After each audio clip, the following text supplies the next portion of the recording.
आता वळूयात नाशिककडे। नाशिकमध्ये भोसला मिलिटरी स्कूल या परिसरामध्ये जो प्राणी दिसला होता तो बिबट्या नव्हताच अशी माहिती आता समोर येते। वन विभाग आणि शाळा प्रशासनाने कॅमेरा तपासणी केली असता ते रानमांजर असल्याचं स्पष्ट झालंय। वन विभागाने सलग 24 तास सर्वेक्षण केलं। भोसला मिलिटरी स्कूलने काल आणि आज विद्यार्थ्यांना खबरदारीची सूचना म्हणून सुट्टी दिलेली होती आणि या सर्वेक्षणात तो बिबट्या नसून रानमांजर होतं हे स्पष्ट झालेलं आहे। त्यामुळे आता शाळेसह पालकांनी सुटकेचा निश्वास सोडलेला आहे। अधिक माहिती या संदर्भातली घेणार आहोत आमचे प्रतिनिधी प्रांजल कुलकर्णी यांच्याकडून। प्रांजल, या परिसरामध्ये बिबट्याचा वावर खरं तर किती आहे आणि हे दिसलेलं रानमांजर याबद्दल माहिती? प्रज्ञा, अगदी 4 दिवसांपूर्वी नाशिकच्या वनविहार कॉलनीमध्ये बिबट्याचा धुमाकूळ बघायला मिळत होता। बिबट्याच्या हल्ल्यामध्ये 7 जण जखमी झाले होते।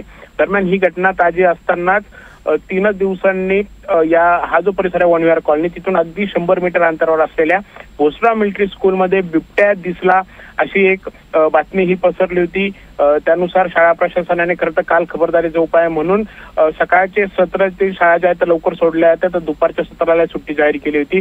विशेष म्हणजे बिबट्याची दहशत ही कायम असल्यामुळे आज देखील सलग दुसऱ्या दिवशी शाळेला सुट्टी ही देण्यात आली होती। दरम्यान काल वन विभागाकडून शाळेमध्ये पाहणी करण्यात आली होती। ड्रोन कॅमेराद्वारे देखील पूर्ण परिसराची तपासणी करण्यात आली होती। यासोबतच ट्रॅप कॅमेरे देखील लावण्यात आले होते आणि बिबट्याची शोध मोहीम ही सुरू होती। आणि त्या ट्रॅप कॅमेऱ्यामध्ये जो प्राणी खरं तर कैद झालेला आहे तो प्राणी बिबट्या नाहीये तर मांजर आहेत असं समोर हे आलेलं आहे। आणि या रानमांजर ही निघाल्यामुळे खरं तर असतील शाळा प्रशासन असेल यासोबतच वन विभागाने देखील सुटकेचा निश्वास सोडलेला आहे। मात्र एकंदरीतच आपण बघितलं तर सोशल मीडियामध्ये देखील काही अफवा पसरवल्या जात आहेत की बिबट्या दिसलेला आहेत। वन विभागाला कॉल जात आहेत त्यांनी, यामुळे देखील वन विभागाची डोकेदुखी वाढली आहे। त्यामुळे अफवांवर विश्वास ठेवू नका असं आवाहन वन विभाग करतो। नक्कीच प्रांजल, तुर्तास धन्यवाद या संपूर्ण माहितीसाठी।